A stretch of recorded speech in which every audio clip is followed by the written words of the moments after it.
हम हृदय से प्रभु और उनके प्यारे जनों में भेद नहीं करना चाहते और न ही करते हैं। संतों, गुरुजी व भक्तों से हम भगवत भाव से ही व्यवहार करते हैं।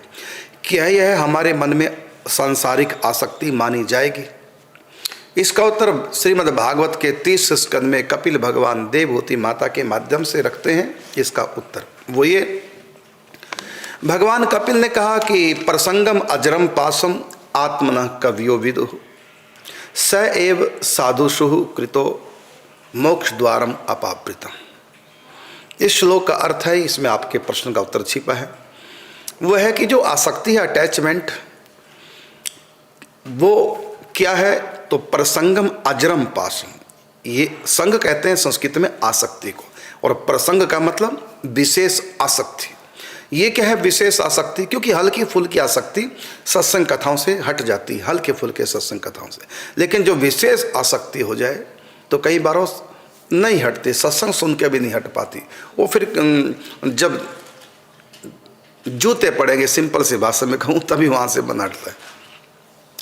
तो कहा कि ये जो आसक्ति क्या है, ये आत्मा का अजर अमर पाश है। इसमें आत्मा बंधी है और इसी बंधन में बंधी आत्मा को 84 लाख का चक्र काटना पड़ता है। तो प्रसंगम अजरम पाशम, ये अजर पाश है, बंधन है। आत्मना कवि विदु, ये आत्मा का पाश है, आसक्ति, और ये विद्वानों ने, संतों ने कहा है। लेकिन स एव साधुषु, यदि वही संत महापुरुषों के प्रति हो जाए, सह एव साधुषु कृतो, तो मोक्ष द्वारम अपावृतम, तो मुक्ति का खुला द्वार हो जाता है।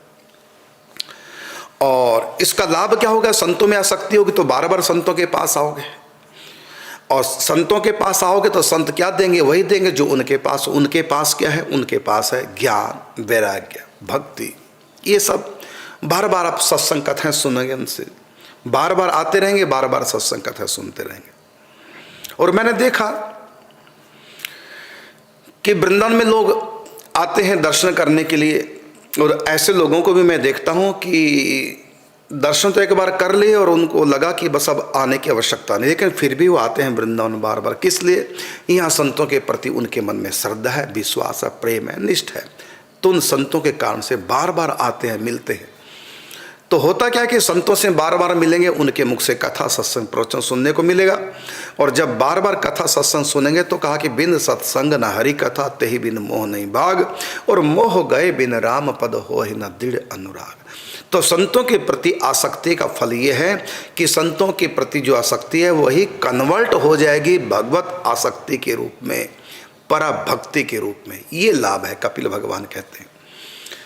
और फिर दूसरी बात है, हम अपने परिवार में आ सकते हैं, अपने बच्चों में आ सकते हैं। तो क्या करते हैं? हम अपने बच्चों के लिए खून पसीना बहाते हैं, उनको खिलाते पिलाते हैं, उनका भरण पोषण करते हैं, उनका ध्यान रखते हैं और उनकी हर डिमांड पूरी करते हैं। अपने सुख की भी हम परवाह न करके बच्चों के लिए दिन रात मेहनत करते हैं। तो ये इतनी एनर्जी आपको कहाँ से मिली? तो बच्चों के प्रति जो आसक्ति है, इतनी एनर्जी मिली। कहता यही भाव, जैसे बेटा मेरा, यही भाव संतों के प्रति हो जाए, गुरु मेरे हैं, संत हमारे हैं, तो इनकी सेवा से भगवान बहुत प्रसन्न होते हैं। तो फिर हम जब संतों की सेवा करेंगे आसक्ति पूर्वक, वो आसक्ति हमारे लिए क्या है? तो मोक्ष द्वारम अपावृतम। कपिल भगवान कहते हैं मुक्ति का खुला द्वार हो जाएगा। क्योंकि जब संतों में आसक्ति होगी तो संतों की सेवा करेंगे। जैसे बच्चों में आसक्ति है, बच्चों की सेवा करते हैं, परिवार में आसक्त हैं तो परिवार की सेवा करते हैं, उनके अनुकूल रहते हैं। इसी प्रकार हम जब संतों में आसक्त होंगे तो संतों के अनुकूल रहेंगे और संतों की बात मानेंगे, संतों के कहने के अनुसार भक्ति, पूजा पाठ, चिंतन, मन और कीर्तन आदि करेंगे, जब चिंतन करेंगे, एकादशी व्रत करेंगे, बार बार संतों के पास आएंगे। जब जब संत कोई उत्सव मनाएंगे, बार बार आप संतों की आसक्ति कारण से बार बार आएंगे, और इसका परिणाम क्या निकलेगा? अंत में आपका जो संत आसक्ति है वही भगवत आसक्ति में कन्वर्ट हो जाएगी। ऐसा भगवान कपिल कहते हैं धीरे धीरे। और पूरा प्रसंग आप वहीं पढ़ लेना, यहीं से प्रारंभ हुई बात कि प्रसंगम अजरम पासम आत्मना कवियो विदु स एव साधु सुकृतो मोक्ष द्वारम अपावृतम। तो यही आसक्ति जो बंधन का कारण है, यही आसक्ति मुक्ति का भी कारण बन जाती है यदि आसक्ति संतों में हो। तो संतों में आसक्ति है तो भक्ति कहलाती है, और संसार में है तो वो आसक्ति कहलाती है।